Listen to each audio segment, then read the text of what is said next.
Hapit nga nahimong bagyo ang low pressure area sa sulod sa Philippine Area of Responsibility ug ginganlan kini og bagyong Krising. Katapusan kining nasigpatan 725 kilometers east sa Virac, Catanduanes ug naglihok kini paingon sa Northern Luzon. Matud sa Pag-asa, wala hinuon kini direktang epekto sa Kabisayan apan pakusgon sa bagyong Krising ang hanging habagat.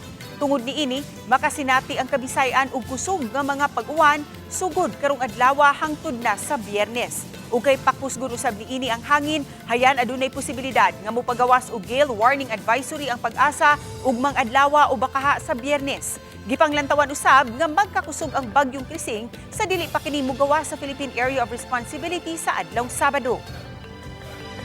Before gani sa expected landfall dito sa Friday sa Northern Luzon, sa may Babuyan Island, pwede pa siya mo abot og kategorya nga severe tropical storm nga 100 kilometers per hour.